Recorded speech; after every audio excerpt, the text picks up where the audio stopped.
first graders, I hope you're having a wonderful Thursday and you are ready for math. So let's get started. Today's number talk, we're going to be working on talking about 10 more and 10 less. So if I give you the number 54, what is 10 more than 54? 10 more than 54 is 64. Whenever you're using a 100s chart, whenever you want to figure out 10 more, all you have to do is go down 1. And see, your tens place is all that changes in this number. So we had 5 tens in this number. 64 just has 6 tens. So this is 10 more. Okay, if we have the number 54, what is 10 less than 54? 10 less than 54 is 44, right? We just have to take away a 10. So we had 5 tens, you take one away. Now you have 4 tens, 44. So whenever you want to find 10 less, you just move up on your 120 or 100 chart. Let me give you another number. What if you have the number 25? I want you to think in your brain, what is 10 more than 25 and what is 10 less than 25? So 10 more than 25 is 35. Remember, you just moved down. What is 10 less than 25? 10 less than 25 is 15. You just move up or take away a 10. Let's do one more challenge here.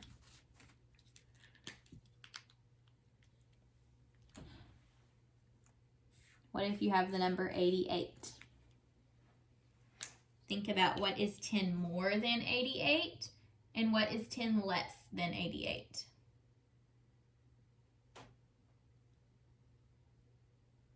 Okay, so 10 more than 88 would be 98. Remember, you just moved down 1. 10 less than 88 is 78.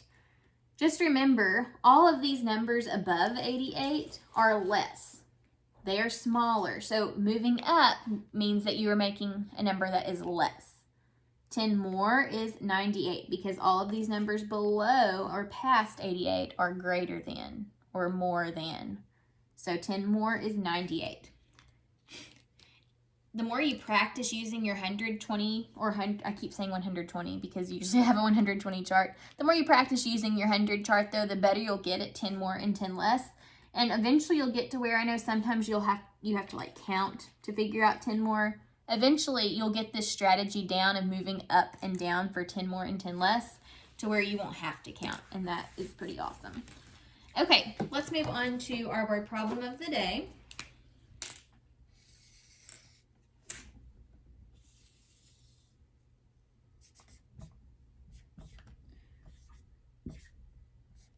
Okay, here it is.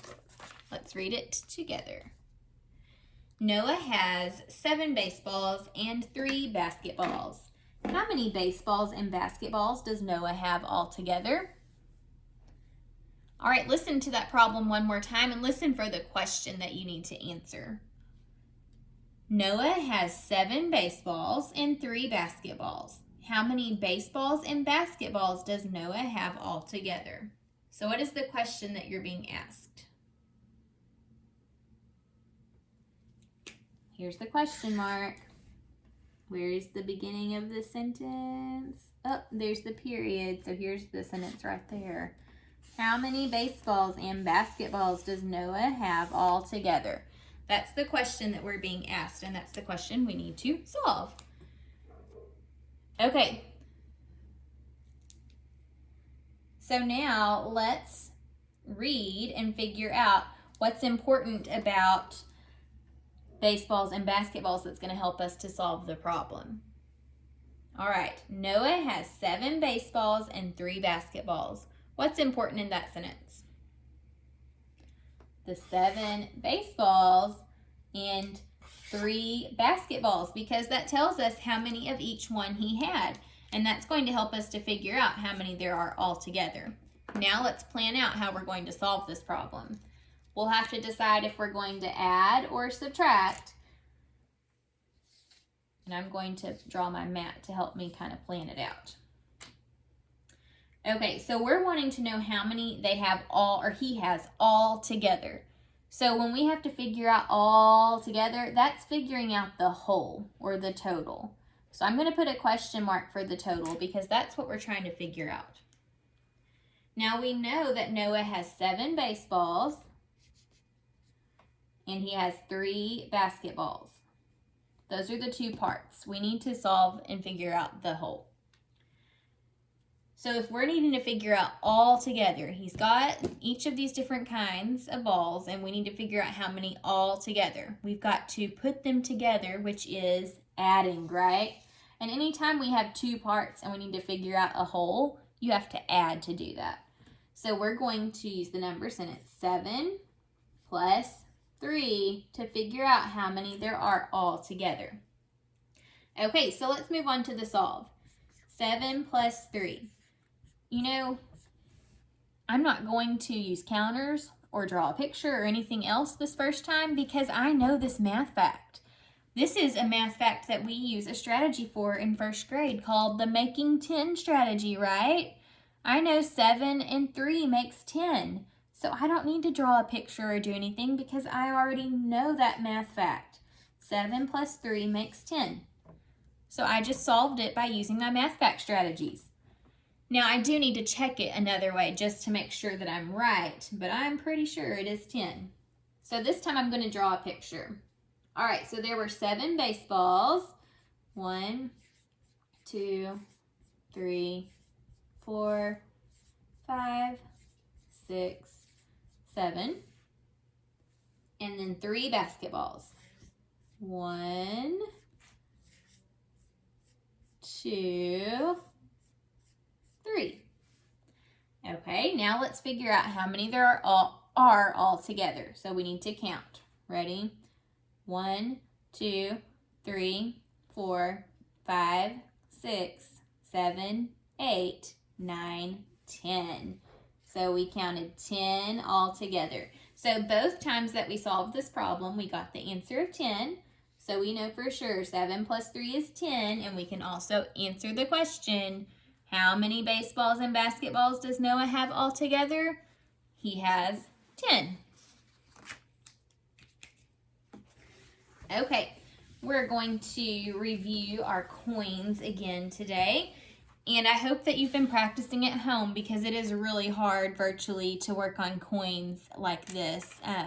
So it's really important that you have the coins in your hands at home practicing what their names are and how much they're worth. All right, I'm going to write out some different amounts here.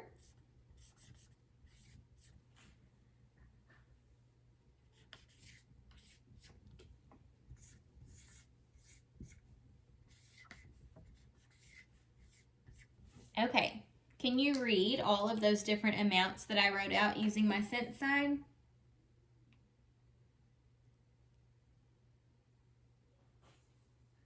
All right, so I have 1 cent, 5 cents, 10 cents, and 25 cents.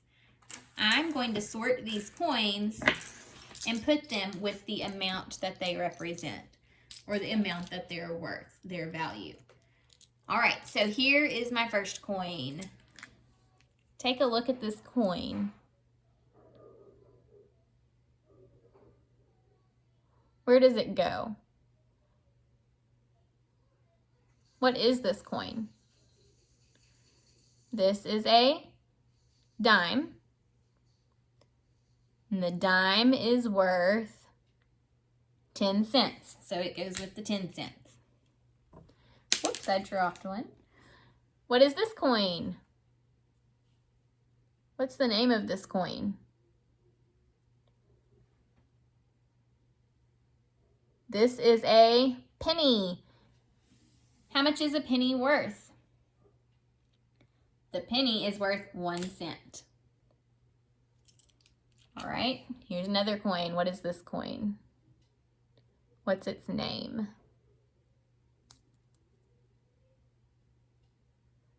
This is the quarter.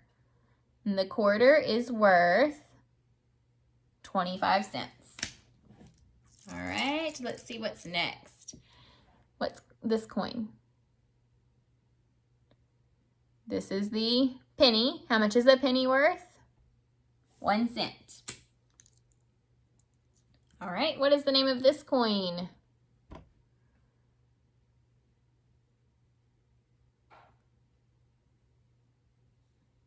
This is a nickel. How much is a nickel worth? A nickel is worth 5 cents. Okay, I have 3 more coins. What is this coin?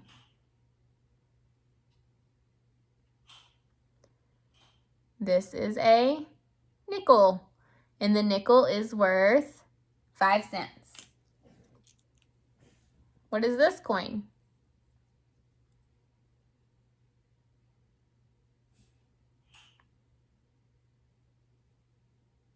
This is a dime. How much is a dime worth? 10 cents. All right, and what is this coin?